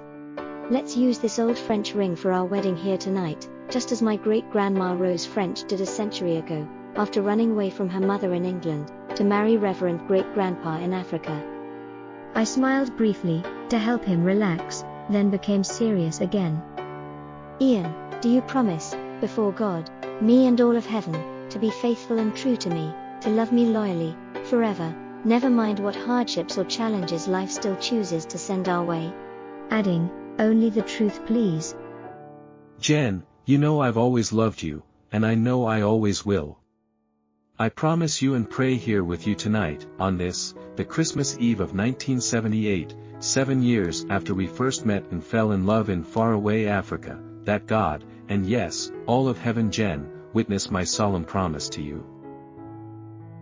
I'll be at your side, faithfully loving you and only you, Jen, forever, for as many days as God is kind enough to still let me live, to share your life, also to feel your love. And by now, Jen, after all that we've been through, you too should have the good sense to know that I mean exactly what I say. Then kneeling down to her level, Jen now sitting on the chair, I said, Jen, with this ring, your great-grandma's old wedding ring, I thee wed, as I put the ring on her finger. And now, Jen, it's time to kiss my bride.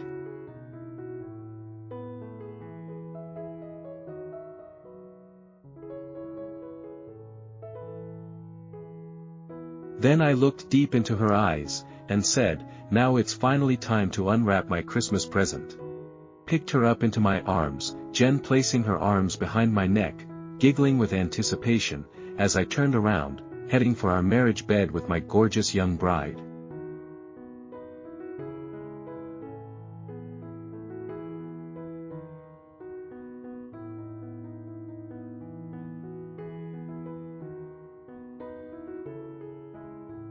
And what then? Well, I'll leave the next few hours to your fertile imaginations. Okay, but just a sneak peek now.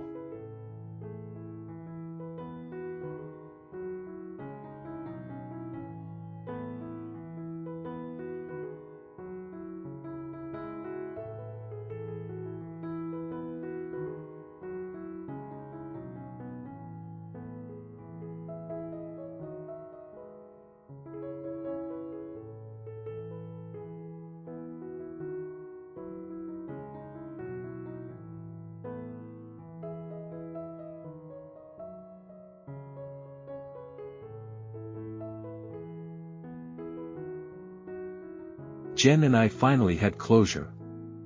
I'd proposed to her 2 years ago, she'd accepted.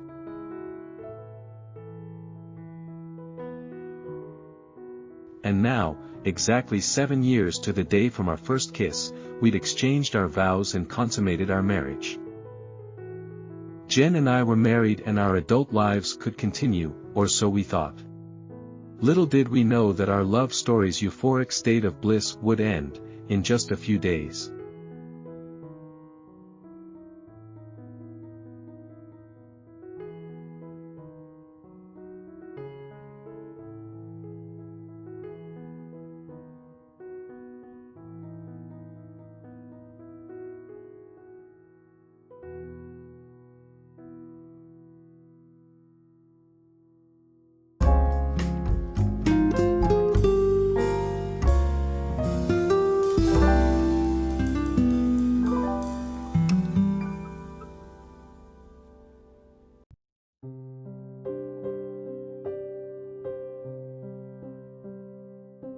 Three days later, realizing we'd lost our bid for Jen's freedom, Jenny and I spent one last day at the Niagara Falls, forced to say farewell to each other, yet again, before I flew back to Cape Town, alone, defeated, without my fiancée, now wife, Jen, still her mother's captive in Canada. We'd come so close. Imagine how sad we all felt, realizing that, despite our intense love for each other, we'd failed. What hope was left? That's where I, desperate, proposed to the fast-emerging free-spirited Jenny, with my young bride Jen's approval, Jen sensing it was her and our last best hope, as the emerging free spirit, Jenny, was much more feisty, rebellious and determined that their cruel overbearing mother would not win. That one way or another, our love for each other would prevail. That was proposal number 2. As I proposed, I made Jenny, and by association, Jen, a solemn promise, but with a condition attached. If, of their own free will, they ran away from mother in Canada, returning to me in Cape Town, I'd ensure we were married there within 2 weeks.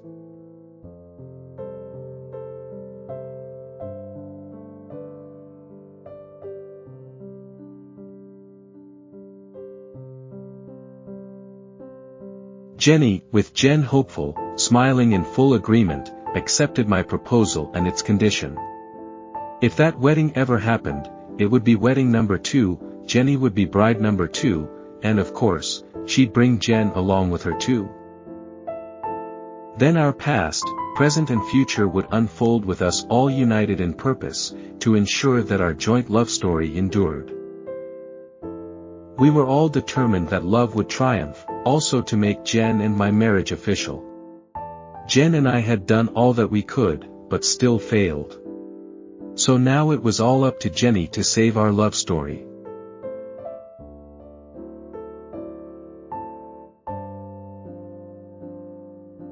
I'm Jenny, at Niagara Falls in late December of 1978, 3 days after Jen and Ian's honeymoon. Jen was no longer a young girl, she was a woman now, and I was that young woman. Jen was still with us, after all she had 7 years of romantic history with Ian, so, realistically, she'd always be with us. Imagine an intense but always challenged 7-year-long love story, which had survived against all the odds, having been consummated in the honeymoon suite just 3 days ago, now faced with a tearful farewell, maybe forever, if mother had her way. For 7 years Jen had tried to save our love story, and failed. Ian had tried, and failed. Now Ian was headed back to Cape Town, defeated, once again, by mother. Jen and I forced to return to be mother's unwilling captives. The future of our love story with Ian looked bleak. Once again sadness returned to my life. Ian was about to leave Canada, his rescue mission defeated yet again by my gleeful mother. It's almost as if she knew what my backup plan was and how to initiate it. And it was her preferred option.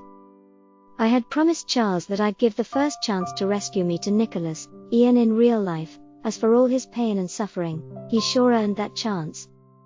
But I'd also stipulated that if he was unwilling to rescue me, or failed to do so, that I'd then contact Charles in London to come rescue me.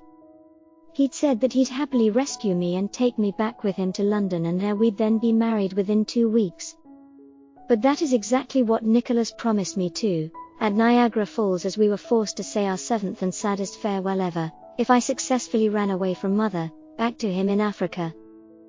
Quite coincidentally, Right after Mother defeated Nicholas's bold rescue attempt, letters started arriving for me in Canada from Charles, perhaps to remind me of my promise to him, to initiate his rescue of me. My admitted plan B. Charles knew that I'd loved Nicholas for 7 long painful years, but he also knew that once I was rescued by him, even as I pined for my Nicholas, my true love in faraway Africa, I'd honor my commitment to him. My new life in England's high society would begin, with one condition: we'd sever all contact with Mother, which would have saved me from decades of pain. But of course, I'd also never be allowed to contact Nicholas, or try to get back together with him, ever again either. I'd be honor-bound not to. That option, the easy way out, now loomed tantalizingly, dauntingly in my rather confused mind, and it terrified me. If I went too far down that alternate pathway with Charles, I'd never be able to return to Nicholas, and in so doing, I would have been every bit as guilty of murdering our young love, as Mother or Charles.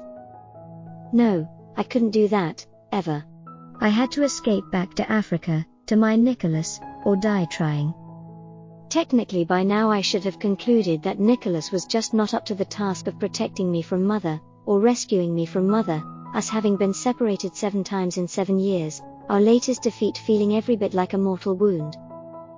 But exactly because of her so cruelly chasing me away, out of her life, on Christmas Eve, Nicholas and I were subsequently married, spending 3 blissfully happy days in the honeymoon suite of a downtown hotel, where we'd consummated our marriage. Thus her determined cruel act had inadvertently sowed the seeds of her cruel plan's ultimate defeat. Nicholas wasn't able to defeat Mother's cruel plans to murder our young love story, but just maybe I was? I'd just been given the sole responsibility to save Ian and Jen's love story, and, of course, mine. It was now or never. I had to break free, to prove to Ian, Jen and myself that we all deserved to win, for our love story to live on. Mother was just as determined to end it for us all. Imagine that. Rescuing our love was now the full responsibility of just one of us 3, Jenny. She'd accepted the challenge, but would she succeed? Of course we all knew their mother was as determined that our love story would end, that time and distance would take its toll on our love, that our desperate quest for freedom would fail, yet again, and thus probably forever.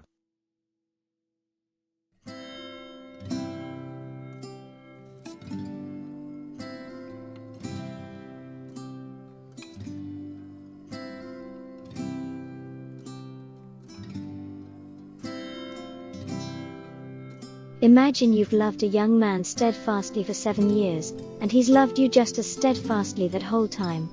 But a cruel witch had forcibly driven you and him apart, 7 times in those 7 years? We're so used to stories of damsels in distress being rescued by knights in shining armor, sometimes by princes, but even though I tried to reprise at least one of those roles, I'd failed. Defeated by the most evil woman I've ever met. Demure sweet young Jenny had to overcome her fears, pick up a sword and then enter into mortal combat with the old fire-breathing dragon, herself, on her own, to escape her captivity. I'd made a huge mistake leaving my fiancé in Cape Town 9 months ago, to return to be Mother's captive in faraway Canada, but thankfully Ian thought I'd redeemed myself. It would be several decades before I'd hear the term, narcissist, and understood what it meant. More's the pity. But I suspect many of you could say the same.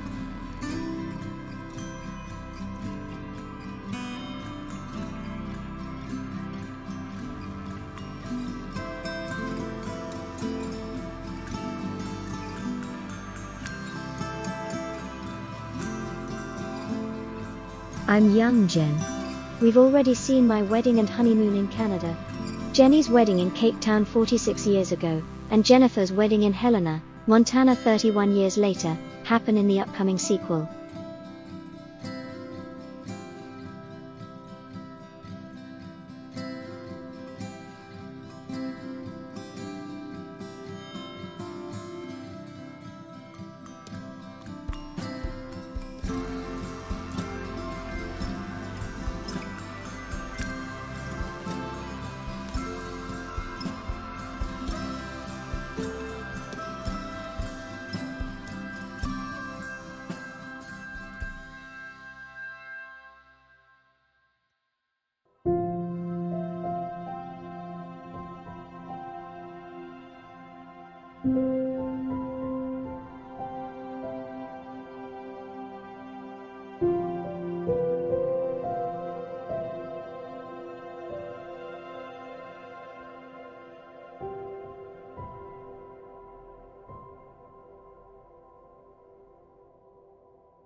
As you can see from this photo of me, I'm an old man now, soon turning 70.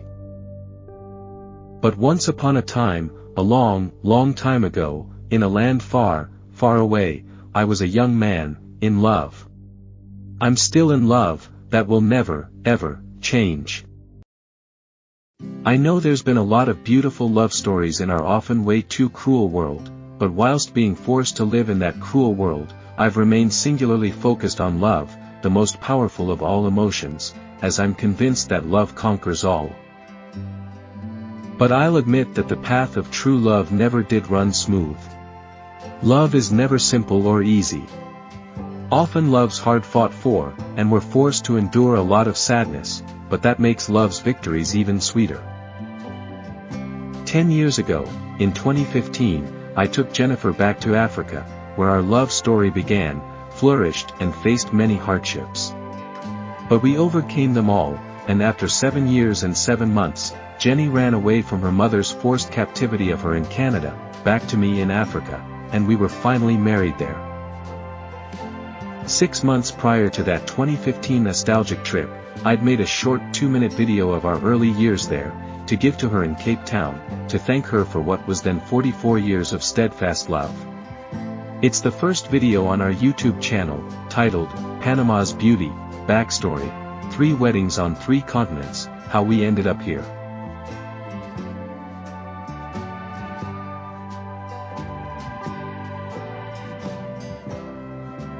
Now in 2025, 10 years later, make that 54 years of steadfast love, and I've learned to make much more complex videos.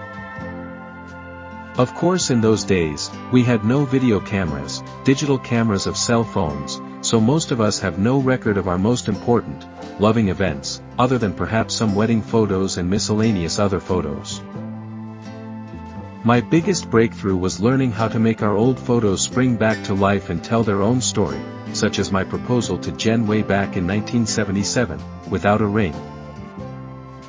And as you've seen, Jen said yes. As you know by now, we got her ring later. With the help of a very talented 75-year-old lady in Dallas, Texas, whom I fondly call Lady Jane, we've even been able to recreate proposals, kisses, hugs, special events.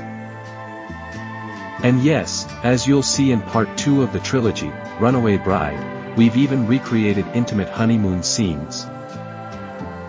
You've just finished watching a full-length feature film, part 1 of a trilogy of movies, titled, The Girl Who Dared to Love Me, chronicling Jen's wedding in Canada. Keep watching, there's still 2 full-length movies, the next one, part 2, is titled, Runaway Bride, and is of Jenny's wedding, in Africa. The third and final one, part 3, titled, The Great Escape, is of Jennifer's wedding, in the USA. The longest movie in the trilogy, is up next, Runaway Bride. It's 2 hours long, and it took Lady Jane and me 5 weeks of intense work to create, and it's truly beautiful.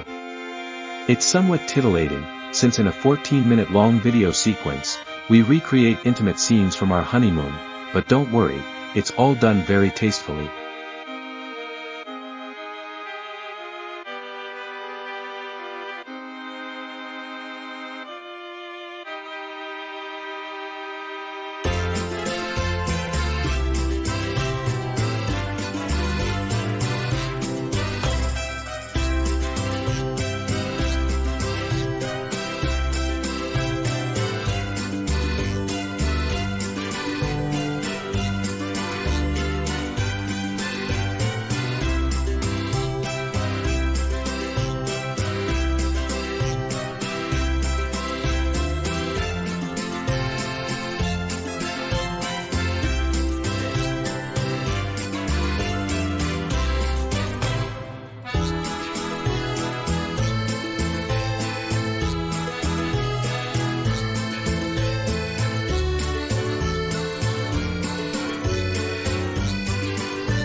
My name is Jenny, shown here at 22, and by now I'd become a runaway bride.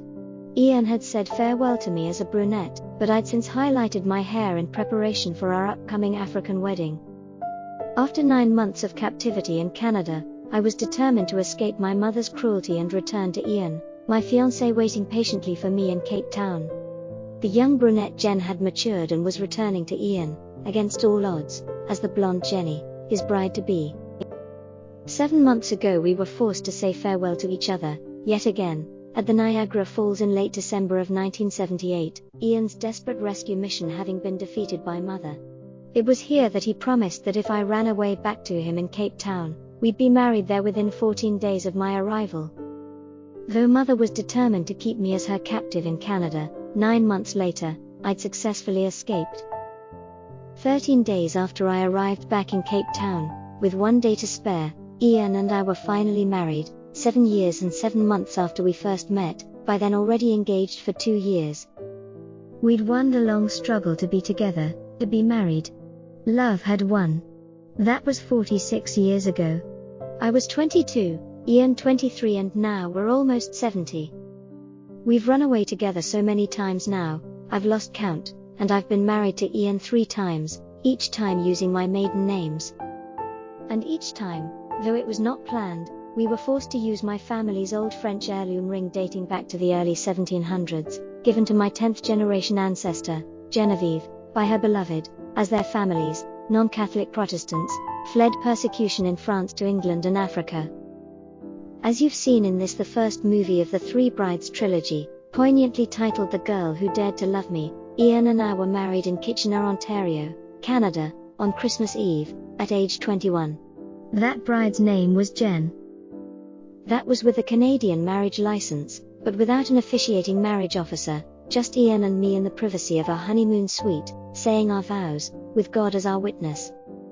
Naturally, we've always regarded our first wedding as binding, but governments require legal paperwork, and an unofficial wedding provides none.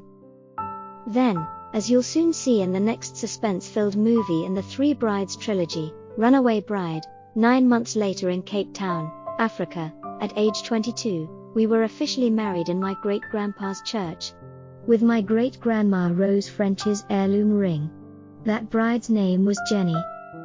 That second wedding was made possible after I'd escaped from Mother in Canada, which almost didn't happen. She was determined that I remain her captive in Canada and not return to Africa to marry my fiancé of the last 2 years, Ian. And finally, in 2006 in Helena, Montana, in the USA, we were married again using my maiden names, at age 49, to get official apostilled marriage documents recognized by Panama. By the power vested in me by the great state of Montana, I now pronounce you husband and wife. Ian, I've noticed that Jennifer's middle name is May, so today on the last day of May, I think it's appropriate for me to say, you may now kiss your bride. That enabled our great escape to Panama 1 month later. That bride's name was Jennifer. I'd grown up and broken free, ready to live my own life and dreams, not Mother's. In this photo collage, Jen, Jenny, and Jennifer, the 3 brides who share one soul, are shown with the love of our lives, Ian. In 2025 we're all still alive, though for a while that looked unlikely, not just once, but twice in my 60s. But we're all still alive, together in Panama, in love and happily married, 3 times. You'd be right if you thought that there's quite a few stories behind me getting married 3 times.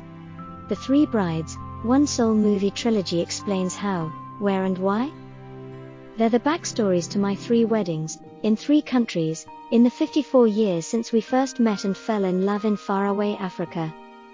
Up next is the second movie of the Three Brides One Soul trilogy, Runaway Bride, which implies that I did succeed in running away from Mother in Canada, back to Cape Town in faraway South Africa.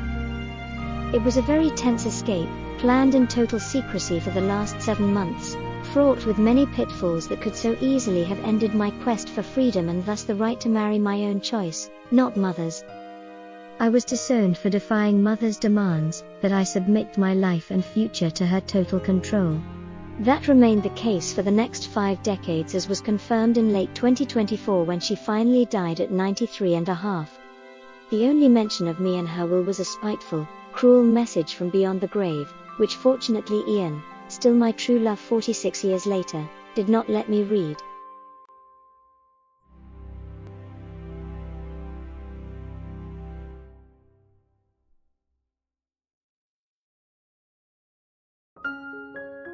I'm young Jen, mother's erstwhile victim, the young girl born in Africa whose spirit she broke, but then made the mistake of declaring ultimate victory over me. Oh, how she relished destroying my life and obliterating my love story. Or so she thought. That battle of wills raged for 5 decades. Mother often declared total, ultimate victory, prematurely. She, and all of those she controlled, are now dead, all of them gone. Against all odds, certainly it's not what she wished for. I'm the last one left standing and my love story survived. That almost nearly didn't happen. After 2 separate breast cancers in my 60s, one in each of my breasts, Mother prematurely gleefully declared ultimate victory, once again.